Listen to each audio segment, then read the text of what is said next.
Et alors qu'on rentre dans ce message-là, Abraham, je crois réellement, Abraham est le personnage par excellence pour parler du voyage de la vie. Abraham est reconnu comme étant le père de la foi. Souvent, vous allez le voir à travers les récits, il est loin d'être parfait. Mais en même temps, de par sa marche, de par sa vie, de par ses expériences de vie, le Seigneur nous donne des instructions, nous inspire, nous conduit dans notre processus. Vous savez, la Bible mentionne que le juste vivra par la foi, et Abraham est un des exemples excellents dans les Saintes Écritures où est-ce qu'on voit un homme marcher, vivre des expériences, agir. On voit un voyageur de la foi qui expérimente Dieu et qui se découvre dans ce contexte de façon incroyable. Et si vous avez vos Bibles, sinon les versets vont afficher, j'aimerais qu'on puisse commencer par cet ordre-là. Lorsque Dieu parle à Abraham, qui se trouve dans Genèse chapitre 12, versets 1 à 2, où est-ce que Dieu parle normalement à Abraham, il y a un passage qui ouvre avec ça, on dit, la Bible déclare ceci en disant, le Seigneur dit à Abraham, va-t'en de ton pays, du lieu de tes origines, de la maison de ton père, vers le pays que je te montrerai. Je ferai de toi une grande nation et je te bénirai. Je rendrai ton nom grand et tu seras une source de bénédiction.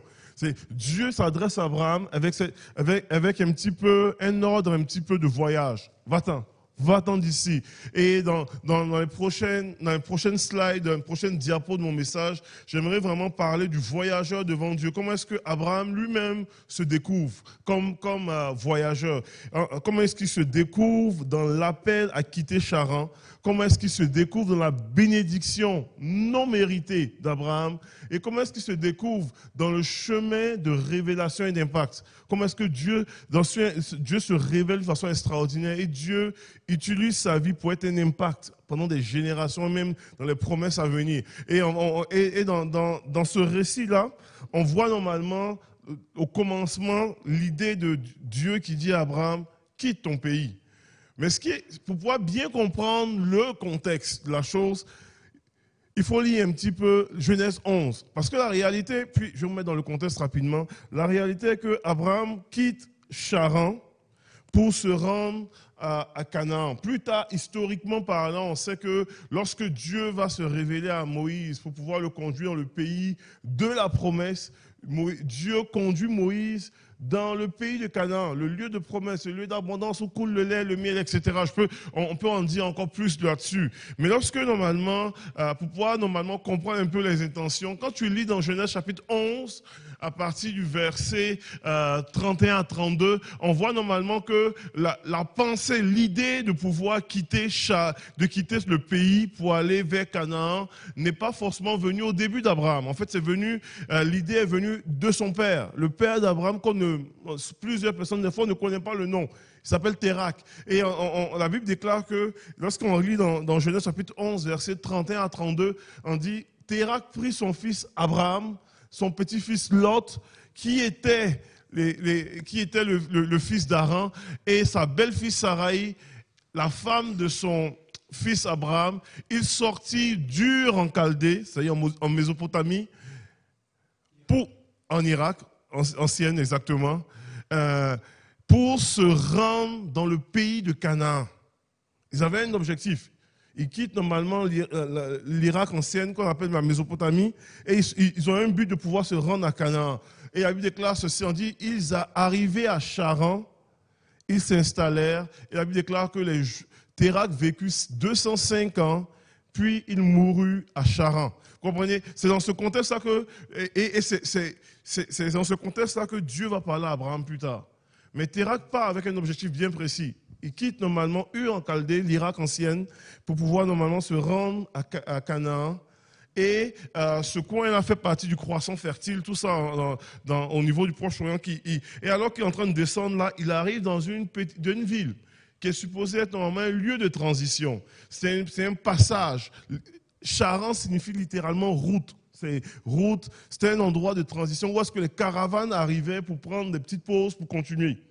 Et alors qu'il arrive là dans ce lieu qui est supposé être une zone de transition, la Bible déclare qu'il décide de s'installer là. Les jours deviennent des semaines deviennent des mois, les mois deviennent des années probablement. Et Térak finit par mourir dans la place qui est supposée être une zone de transition, une zone de pause où est-ce il décide, où il meurt sans avoir accompli l'objectif.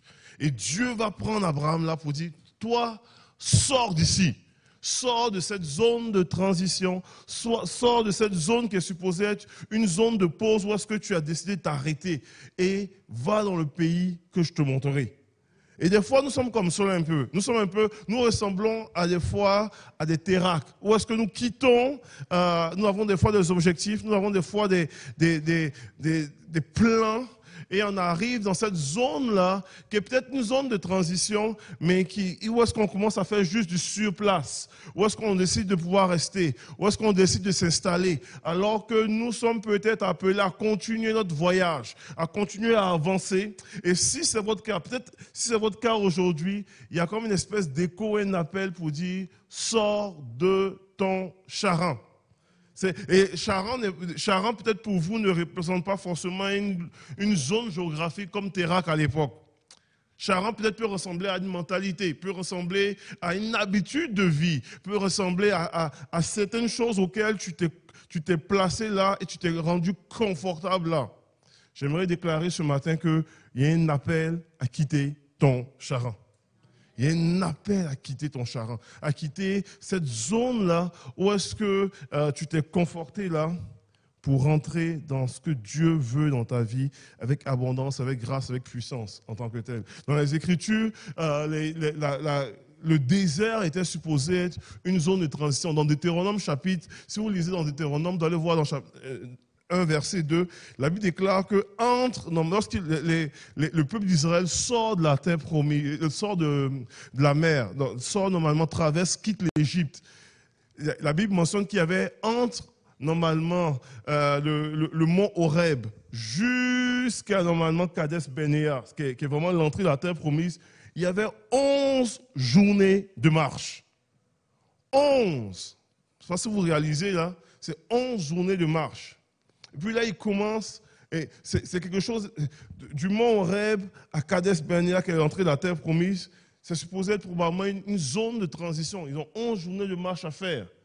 Et puis là, ils murmurent contre Dieu, ils se plaignent. Il y a toutes sortes de choses qui arrivent. Finalement, on envoie pour explorer le pays, on envoie 12 espions explorer le pays, ils explorent le pays, ils reviennent, ils chialent, ça ne va vraiment pas là. Puis là, ils commencent à se plaindre comme de tout ça. Puis, le 11 journées de marche devient 40 ans dans le désert. Ça n'a aucun sens, techniquement. Vous comprenez? Des fois dans nos vies, nous ressemblons à ce peuple-là. Vous comprenez un petit peu? Où est-ce que ce qui est supposé être une transition devient normalement un endroit où est-ce que nous tournons? Oui, Dieu dans sa grâce pourvoit une manne dans le désert, malgré tout. On mange, on vit. Il y a un rocher qui coule l'eau, mais on ne goûte pas au lait, au miel de la fin du voyage. Comprenez-vous un petit peu? Donc, et des fois, on a l'impression de, on est dans cette zone-là où est-ce que Dieu, dans sa grâce, pourvoit. On est quand même bien, on arrive quand même à avoir de quoi. Ça va, on vit de quoi, mais on ne goûte pas au lait, au miel. Puis Dieu nous appelle à pouvoir quitter ton Charan. Tu peux regarder ton voisin et puis dire, c'est l'heure de quitter ton Charan.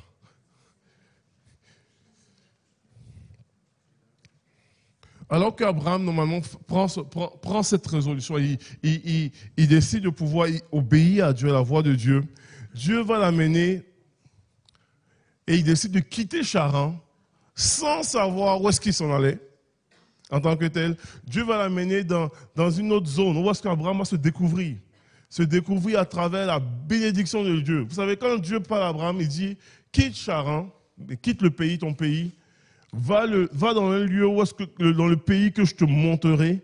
Et puis là, une des grandes promesses, une des choses que Dieu dit à Abraham, il dit, je te bénirai. Dieu prend la résolution de bénir Abraham avant qu'Abraham ait fait quoi que ce soit. Il prend la résolution de dire, je te bénirai, je rendrai ton nom grand et tu seras une source de bénédiction. Il prend la résolution de bénir Abraham et c'est une décision divine. C'est un décret divin sur Abraham. J'aimerais vous déclarer que vous êtes des gens bénis. C'est que, et ça, là, c'est pas parce que vous avez fait quelque chose, c'est pas à cause de vos efforts, c'est pas à cause de vos œuvres, c'est pas à cause de votre discipline ultra spirituelle, c'est pas à cause de vos propres capacités, c'est parce que Dieu, en Jésus, vous a bénis. Et c'est vraiment ça. Là. Il y a une des facettes de Dieu qui est tellement extraordinaire. Et dans le voyage d'Abraham, on va voir que Abraham est béni. Et Abraham est béni normalement de façon non méritée. Parce que Abraham quitte normalement Charan, il arrive à Canaan, et puis il est sur un petit peu la terre promise. Il ne sait pas encore que c'est la terre promise, mais il est sur la terre que le Seigneur le montre. Et puis, en même temps, il y a des choses qui arrivent. La Bible déclare qu'il y a une famine qui frappe normalement Canaan à ce moment-là. Et Abraham va prendre une décision. C'est comme si, là, il arrive dans le pays que Dieu lui a montré, mais là, les choses ne se passent pas comme lui, il aurait souhaité que ça marche. Puis là, il prend une décision, il dit, bon, ce qu'on va faire, on va descendre en Égypte parce que là, on a du mal à nourrir nos bêtes, etc., tout ça. Moi, je vais en Égypte. En Égypte, il y a de la bouffe, c'est là où est-ce que je vais aller. Puis là, il descend en Égypte. Puis c'est fascinant parce que si vous lisez la biographie d'Abraham, le chemin d'Abraham, il n'a aucune. Lui, il prend un chemin, il suit un chemin, et puis ce chemin-là va être plus tard, 400 ans plus tard, le même chemin que va faire ses descendants. Ils arrivent en Égypte, ils sortent d'Égypte, ils vont à Canaan, etc. Tout ça. Donc, il décide d'aller en Égypte. Il descend en Égypte. Et quand il descend en Égypte, la Bible mentionne qu'il y a le pharaon qui remarque sa femme. Et lorsqu'il remarque sa femme, il trouve que sa femme est belle, et Abraham va utiliser une espèce de stratagème. Il dit, bon, étant donné que tu es une belle femme et que je n'ai pas envie de me faire couper la tête, tu vas nous mentir. C'est une demi-vérité quand même, parce qu'on est quand même des demi-frères. Tu vas dire normalement que tu es ma sœur, et nous ne sommes pas mariés. Et la Bible mentionne qu'il fait cela, et le pharaon va prendre Sarah pour femme. Puis Dieu va frapper de plaie les Égyptiens à ce moment-là. Puis là, tu lis le passage et tu dis, mais comment est-ce qu'un héros de la foi, un homme de foi peut agir de même? Comprenez un petit peu, qui use de stratagèmes, de stratégies, qui ment, qui fait croire que sa femme est sa sœur. Moi, ça va être un peu plus difficile de faire croire que Caroline est ma sœur, là. Mais il fait croire normalement toutes ces choses-là. Et puis, il fonctionne et il sort de ça. Comprenez un petit peu? Et la Bible déclare que Abraham va sortir d'Égypte avec plein de richesses. Techniquement, dans leur conception de l'époque ou quoi, si tu agis mal, normalement, tu ne peux pas être béni et richement béni. Encore en tant que tel. Puis la Bible déclare qu'il sort de l'Égypte et il dépouille presque même un petit peu l'Égypte des richesses. Il sort avec plein de richesses. Après avoir menti et après que Dieu ait agi surnaturellement pour le faire sortir de son erreur un petit peu de feu. Dieu a choisi de bénir Abraham quand même. Puis on continue l'histoire. Puis c'est comme si ça n'arrête pas là. Il continue l'histoire. Là, finalement, il sort avec plein de richesses. Les serviteurs, ses serviteurs et son troupeau sont fort nombreux. Les serviteurs de Lot, son neveu aussi, sont nombreux avec des troupeaux. Et puis là, ils ne peuvent plus cohabiter ensemble. Il y a une espèce de chicane qui se déclenche entre les deux. Puis Abraham va aller voir son neveu. Et il va faire comprendre à son neveu pour dire, mais là, ça ne peut pas marcher comme cela. Il faut que tu puisses décider où est-ce que tu pars. Si tu tournes à gauche, moi, je tourne à droite. Et si tu vas au nord, moi, je vais au sud. Et puis, l'autre, à ce moment-là, il regarde les endroits, il voit un endroit verdoyant, Sodome et Gomorrhe, un endroit où est-ce que la Bible déclare que l'endroit ressemble au jardin de l'Éternel, littéralement, c'est magnifique. Et l'endroit opposé à Sodome et Gomorrhe était un endroit qui allait vers le désert. Puis l'autre choisit l'endroit, Et puis Abraham, lui, il dit, ok, c'est pas grave. Moi, je prends le chemin opposé à ce moment-là. Et puis quand il prend le chemin opposé, Dieu lui dit, hey, je vais quand même te bénir. Il prend la résolution, dans un contexte là de marche de foi, on voit la bénédiction de Dieu alors qu'il ne mérite pas. On continue. À un moment donné, Dieu lui promet une bénédiction, promet d'avoir une descendance aussi nombreuse que les étoiles du ciel, mais la promesse n'arrive pas. Entre ce que Dieu dit et la réalité vécue, il y a une espèce de décalage énorme. Parce qu'il ne voit pas les choses arriver. Puis finalement, il y a sa femme qui dit, écoute, tu es en train de mourir là, tu vieillis en tant que tel, tu as 86 ans à ce moment-là, quand ça arrive. Et puis si tu continues comme ça, tu vas mourir sans enfant. Donc, prends les choses en main. Prends les choses en main. Ça, c'est l'erreur, c'est le mal de chaque être humain. Lorsqu'on voit que ça ne marche pas, on veut s'arranger pour le prendre en main. C'est dans le voyage de la foi. Donc, on prend les choses en main. Regarde là, j'ai une jeune servante là, égyptienne, pas pire. Et puis, tu peux normalement, pendant qu'il a encore temps, faire un enfant. Tu auras au moins ton enfant que tu veux avoir. Puis, il prend les choses en main. Il fait un enfant avec Agar, l'égyptienne. Il y a un enfant qui naît de ça. C'est la particularité du texte en question, quand on lit dans Genèse chapitre 16. Il y a un enfant qui naît de ça. Dieu parle à Abraham pour dire, cet enfant n'est pas l'enfant de la promesse. Mais cet enfant, il va être béni et il sera aussi une nation. Vous comprenez? Je ne vais pas scraper votre théologie ce matin. Mais j'aimerais vous proposer qu'il y ait une bénédiction non méritée qui accompagne le voyage d'Abraham. Puis, ce n'est pas l'enfant que Dieu avait promis. C'est un choix humain. Mais Dieu choisit de bénir quand même. Quand on regarde la marche d'Abraham, elle ressemble des fois à notre marche à nous. Des fois, normalement, on prend les choses en main dans le voyage de la foi. Des fois, Dieu nous donne une direction, les choses ne s'accomplissent pas tellement comme on veut. On dit, regarde, là, on va s'arranger nous-mêmes. On va faire les choses par nous-mêmes. Si on va essayer d'aider Dieu. Parce que il me semble qu'il n'est pas si fort pour faire ça, ou il ne fait pas à la vitesse qu'on voudrait. Puis Dieu, dans sa grâce et dans sa miséricorde, même dans nos erreurs, choisit de nous bénir de façon non méritée. Il choisit de faire grâce de façon non méritée. Il choisit de pouvoir nous accompagner de façon non méritée. Des fois, on se cogne la tête là, c'est vrai. Mais il choisit de pouvoir normalement nous accompagner dans ce processus-là. Et Abraham, et dans cette marche de foi-là, Abraham se découvre dans des bénédictions qu'il sait qu'elles sont complètement non méritées. Ce n'est pas par ses efforts, ce n'est pas par ses forces, etc. Et puis c'est comme si Abraham n'a pas compris l'expérience de l'Égypte, avec le mensonge, etc., tout ça. Il arrive à un moment donné à Guérar, chez les Philistins.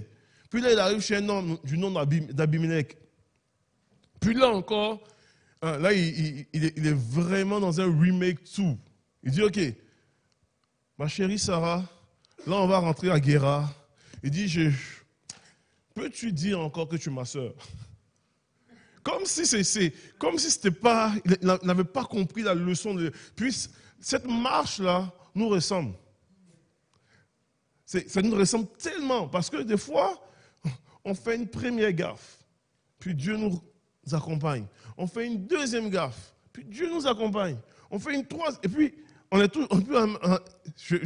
Des fois, je me dis, comment est-ce que Dieu peut nous voir dans ça? C'est incroyable. Je dis, mais il ne semble pas comprendre là. Je cherchais une vidéo pour pouvoir illustrer. Là, j'avais une espèce de vidéo de brebis là, qui tombait toujours dans le même trou. Et puis on la faisait sortir, puis elle courait pour retomber dans le même trou en tant que tel. Puis j'ai dit, des fois, nous ressemblons à ces gens-là. Mais Dieu nous accompagne dans le processus en question. Et là, il arrive normalement chez Abimelech. Sarah est encore belle aux yeux d'Abimelech. Puis là, il dit, j'aimerais la prendre pour femme. Puis alors qu'Abraham fait savoir que c'est sa sœur, Dieu lui-même va intervenir cette fois-ci pour avertir Abimelech, pour dire, si tu prends Sarah pour femme, tu vas mourir. Puis là, Abimelech dit, mais pourquoi veux-tu me faire mourir? C'est vraiment ton serviteur qui a vraiment laissé savoir que c'était sa sœur. Il dit, moi, j'ai été honnête dans ma démarche. Il dit, je ne savais pas que c'était sa femme. Et puis Dieu répond à Abimelech pour dire, c'est pour cela que je t'avertis, pour ne pas que tu fasses cette gaffe-là. Mais laisse Abraham prier pour toi. C'est vraiment ça. Et puis dans les Écritures, Abimelech va confronter Abraham. Abraham, comprenez très bien, regardez un petit peu la leçon. Abraham a menti, fait gaffe. Dieu intervient pour pouvoir le protéger dans tout ça. Et Abimelech demande la prière à Abraham. Abraham prie pour Abimelech. Et la Bible déclare que Dieu va bénir Abimelech à cause d'Abraham. Et plus que cela, Dieu va permettre que Abimelech, parce que ses femmes étaient stériles, puisse avoir des enfants à cause d'Abraham, pendant que l'enfant de la promesse n'est pas encore arrivé. Comprenez-moi un petit peu? Et ça, c'est incroyable. Ça sent notre Dieu des fois dans le voyage de la vie. Ça arrivait tellement de fois où est-ce que je priais pour des choses, pour ma vie, que je ne recevais pas. Et que je prie pour des gens, pour les mêmes choses, et puis Dieu intervient. C'est déjà arrivé que je priais pour... J'arrivais, moi-même, j'étais malade, puis je priais pour des malades, et les malades étaient guéris. Puis là, je me dis, c'est quoi ça, Seigneur? Youhou! Mais ça fait partie du processus de ce voyage de la foi et de la vie. Donc, je sais qu'on est en train de voyager dans l'histoire d'Abraham, là, mais c'est tellement extraordinaire quand on commence à prendre conscience de ce voyage-là de la foi. Et Dieu nous appelle, tout un chacun, à vivre un voyage de la foi comme cela.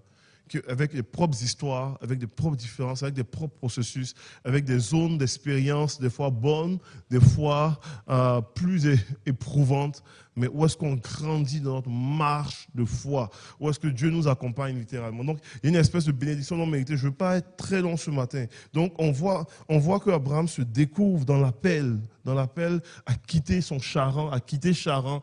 Il se découvre dans la bénédiction non méritée. Et je crois, et je veux déclarer, même prophétiquement dans votre vie, que votre vie est parsemée d'un ensemble de bénédictions non méritées, d'expériences. Votre vie est parsemée de surprises divines. Votre vie est parsemée dans votre marche de foi, d'expériences incroyables. Parce que on a un petit peu cette pensée conception théologique là que, si tu pries 3 heures par jour, c'est là que tu vas commencer à expérimenter un peu plus la gloire de Dieu, la présence de Dieu. Donc, tant que tu ne jeûnes pas normalement 21 jours le mois de janvier, et puis normalement 15 jours, puis comprenez-moi très bien, je suis pour ça là, à 100 000 à l'heure. Mais la bénédiction de Dieu sur ta vie, la grâce de Dieu sur ta vie, dans le processus de la marche, n'est pas dépendant de ta discipline spirituelle, n'est pas dépendant de ta façon dont est-ce que tu vas être ultra spirituel ou tu vas normalement être le très, très, très marathonnier, n'est pas dépendant de tes capacités, n'est pas dépendant de ce que tu peux faire pour Dieu ou de ce que tu peux démontrer. La bénédiction de Dieu est non méritée. Est ce qu'on appelle la grâce. Elle vient simplement pas à cause de tes efforts, parce qu'à un moment donné, Jésus, lui, a tout payé. Et nous sommes bénis, nous recevons pleinement lui, non pas à cause de ce qu'on peut faire quoi que ce soit, mais parce que Dieu, dans son amour, dans sa bienveillance, dans sa bonté, dans sa décision, a résolu de nous bénir. Ça, c'est ce qui... Ça, Abraham l'a découvert à travers son voyage. Quand Dieu lui a dit, je te bénirai. Tu n'as rien fait, moi je te bénirai. Et même dans l'alliance, puis là je ne vais pas manquer de temps, même dans l'alliance que Dieu fait à Abraham, un des concepts, puis je vais terminer avec ça, un des concepts de l'alliance dans la culture mésopotamienne de l'époque, Irak ancienne, c'est que des fois ils avaient tendance normalement, quand ils prenaient une alliance, ils disaient les termes de l'alliance, en fait les termes du contrat, c'était un contrat, et puis ils coupaient un animal en deux, puis le séparaient. Donc, quand Dieu dit à Abraham, je vais faire une alliance avec toi, Abraham, dans sa compréhension de l'époque, il fait exactement ce qu'il a toujours connu dans le code d'Hammurabi, tout ça. Donc, il coupe normalement les animaux en deux, il coupe plusieurs animaux en deux, etc. Il sépare tout ça. Puis il attend pour les thèmes du contrat. Puis là, la nuit tombe, les vautours viennent, ils chassent les vautours, etc. Puis la Bible déclare que Dieu vient pour faire l'alliance. C'est-à-dire que Dieu va jouer le jeu d'Abraham dans sa compréhension. C'est que c'est Dieu, dans sa compréhension de comment faire une alliance. La Bible déclare que Dieu vient pour faire alliance avec Abraham. Et puis dans le concept du code d'Hammurabi, quand on faisait alliance, les deux personnes qui faisaient l'alliance ensemble, après la lecture du contrat, ils passaient entre les animaux coupés.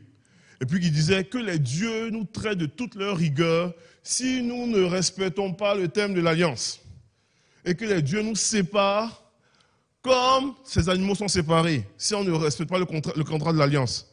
Mais quand Dieu fait l'alliance avec Abraham, la Bible déclare que Dieu passa au milieu des animaux, avec un feu, au milieu des animaux, et c'est Dieu qui passa seulement. Et Dieu s'engagea envers Abraham, sans qu'Abraham ait passé. Dieu avait résolu de bénir Abraham. Comme Dieu a résolu en Jésus-Christ de nous bénir, nous. C'est ça là, il y a quelque chose d'extrêmement puissant. Puis là, je vais vraiment avancer. C'est même une grosse parenthèse, mais c'est tellement intéressant. Je vais terminer avec le dernier point. Donc, on a parlé normalement de cette image de l'appel à quitter Charan, de la bénédiction non méritée, mais comment Abraham découvre le chemin de révélation et d'impact. Et ce serait difficile de parler de la marche de foi d'Abraham sans parler du texte ultime d'Abraham, qui est le sacrifice d'Isaac. Je ne sais pas pour vous, si vous pouvez lire un passage là, Genèse chapitre 22 est moi un de mes passages qui me permet de me mettre tellement dans ma peau. Comprenez très bien. Isaac, à ce moment-là, il y a plusieurs qui disent que c'est un adolescent en tant que tel, donc probablement âgé autour de 17 ans, à peu près l'âge pas loin de l'âge de mon fils. Et la Bible déclare que Dieu va parler à Abraham à ce moment-là. Et dans Genèse chapitre 22, Dieu dit, prends ton fils, c'est assez particulier, il dit, prends ton fils, ton unique, celui que tu aimes, Isaac. Il dit, va-t'en au pays de Morija et là offre-le en holocauste sur la montagne que je te dirai. Je ne sais pas pour vous, j'ai eu un fils du nom d'Ismaël, qu'on a fait partir. Là, il reste juste un. Puis là, Dieu vient parler. Puis c'est comme si Dieu avait besoin de bien préciser. Prends ton fils, ton unique, celui que tu aimes. Puis si tu n'es pas sûr de savoir c'est qui là, c'est Isaac. Vous comprenez un petit peu? Et le but de ça, c'est quoi? Il dit, vas-y sur le mont Morija, sur les chaînes du mont Morija, et puis offre cet enfant-là en sacrifice pour moi. Comprenez très bien que dans l'histoire, dans la Bible, de la Genèse jusqu'à l'Apocalypse, c'est la seule fois que Dieu demande de sacrifier un enfant. Dans l'histoire, comprenez, ce n'est pas une des pratiques de Dieu de demander de tuer un enfant. Comprenez très bien. Et on va le comprendre plus tard, qu'il y a une illustration spirituelle là que Dieu voulait amener. Mais il dit ça à Abraham, si j'étais Abraham, il y a deux choses qui auraient pu arriver. Première chose, j'aurais dit non, ça c'est clair que ce n'est pas Dieu qui va parler. J'ai dit c'est clair, ça c'est pas Dieu, c'est le diable. Puis j'aurais commencé à lier tous les démons qui viennent influencer mes pensées. Ou j'aurais probablement parlé ça à ma conjointe. Et puis là, on a dit non, ça ne marche pas. Puis je suis sûr qu'Abraham, à ce moment-là, n'a probablement pas parlé à Sarah, parce que je pense qu'il serait mort décapité. Elle aurait dit, quoi? Mon fils que j'ai eu de ma vieillesse à 90 ans, tu veux faire quoi?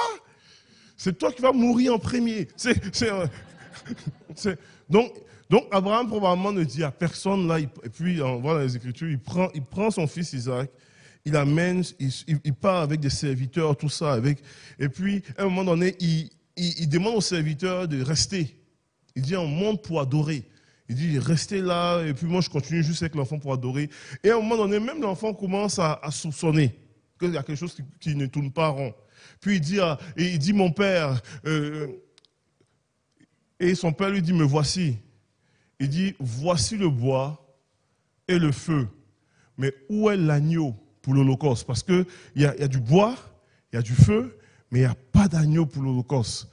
Et Abraham répondit, mon Dieu, mon fils, Dieu pourvoira lui-même l'agneau pour l'Holocauste. Quand Abraham déclare cela, Abraham n'a aucune idée qu'il est en train de déclarer une révélation. Il n'a aucune idée. Et en déclarant cela, il n'a aucune idée qu'il est en train de déclarer même un nom de Dieu. En disant, Dieu pourvoira lui-même l'agneau pour l'Holocauste, en tant que tel. Puis là, il arrive normalement à l'endroit fatidique.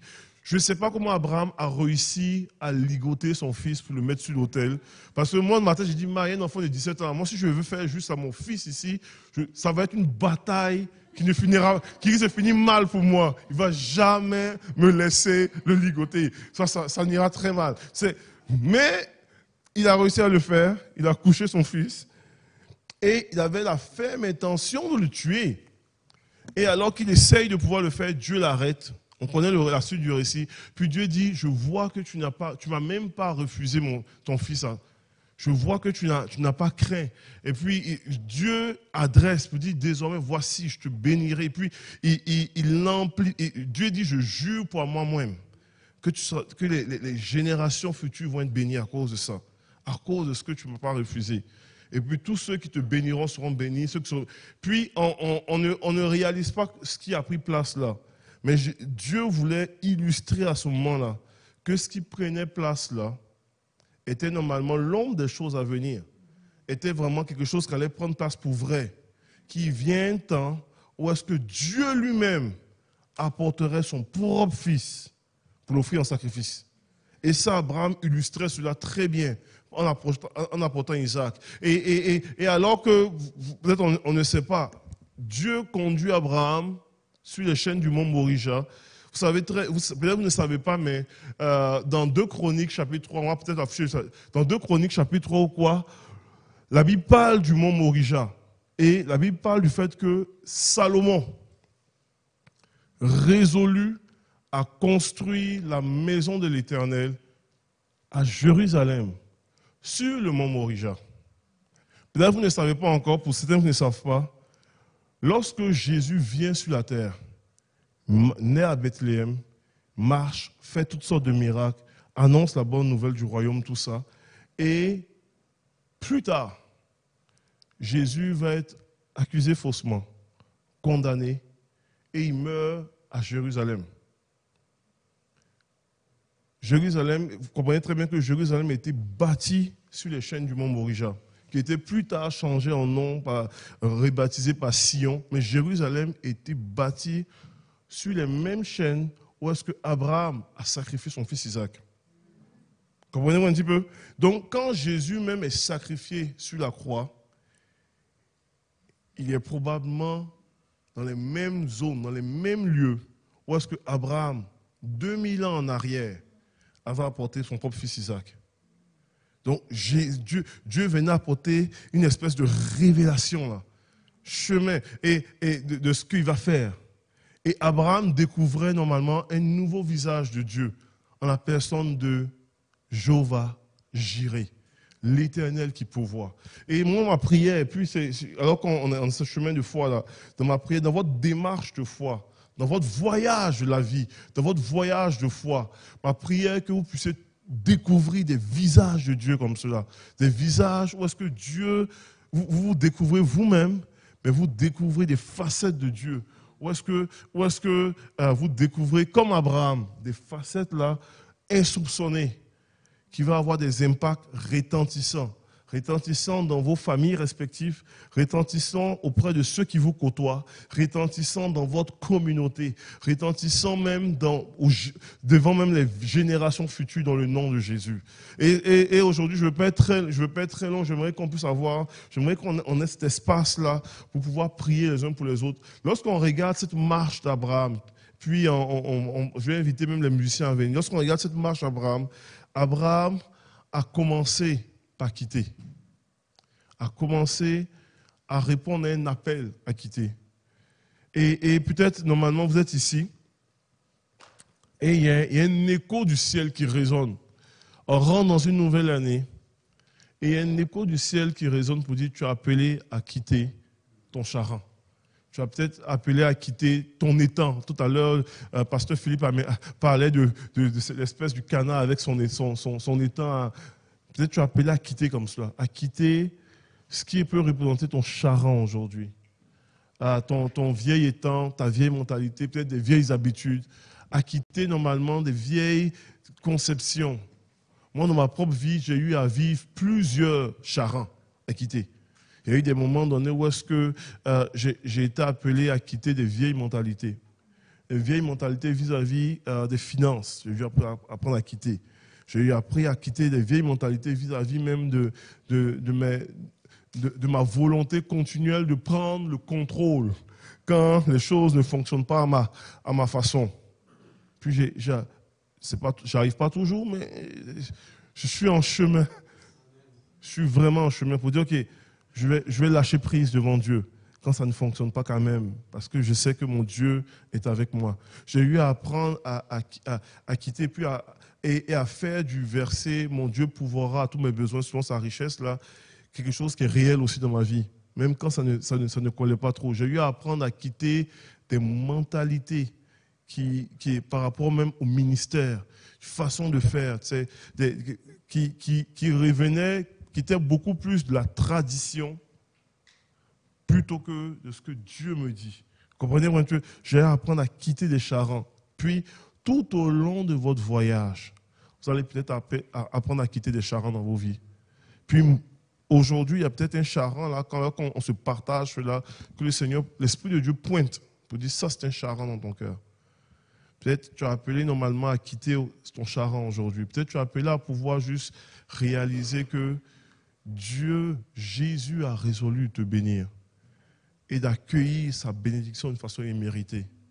Peut-être aujourd'hui tu as appelé et Dieu, l'Esprit de Dieu te propulse vers un chemin de révélation, vers un chemin d'impact. Où est-ce qu'il veut se révéler davantage dans ce voyage-là? S'il y a un écho qui résonne dans ton cœur ce matin, vous savez, on veut faire un appel spécial ce matin alors qu'on débute l'année. On veut faire un appel, on peut commencer à jouer tout doucement. On peut faire un appel spécial pour l'ensemble de l'Assemblée. On croit profondément que Dieu veut vous parler. Un petit peu comme Dieu a parlé à Abraham. Dieu veut se révéler à vous. Dieu veut vous parler même prophétiquement dans votre vie. Dieu veut vous donner une espèce de direction, ligne directrice. Et on croit, on veut pas amplifier le mysticisme ou quoi que ce soit, mais on veut laisser un espace où est-ce que l'Esprit de Dieu vient vous parler. On veut laisser un espace où est-ce que l'Esprit de Dieu vient vous toucher personnellement. Et il y a plusieurs leaders qui vont être ici. S'il y a un écho qui résonne dans votre cœur ce matin, dans ce qui est apporté comme message, laissez-vous toucher par Dieu. Laissez-vous toucher par Dieu.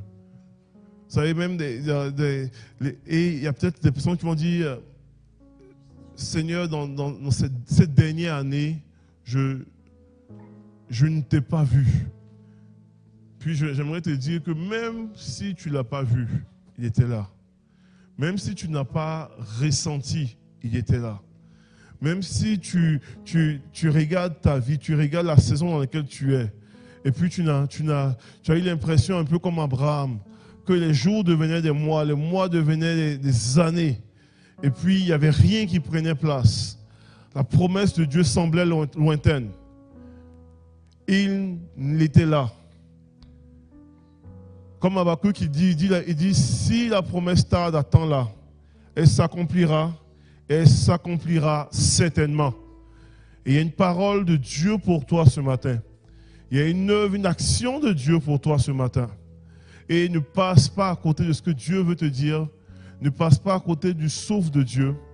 Et laisse Dieu venir te visiter, de venir te rencontrer, venir souffler sur toi, venir te donner une parole fraîche et nouvelle pour cette nouvelle année. Viens laisser Dieu venir arroser ta vie. Viens laisser Dieu venir te parler. Viens laisser Dieu venir souffler sur toi. Et je vais inviter l'Assemblée à se lever, à ceux qui aimeraient recevoir la prière, à même recevoir, puis à même recevoir une parole de la part de Dieu. Ça va être fait de façon très simple. Hein.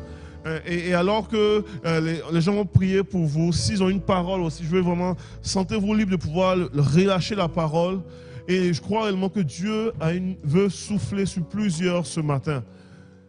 Dans le nom de Jésus, dans ce voyage de la foi, dans ce voyage de la vie.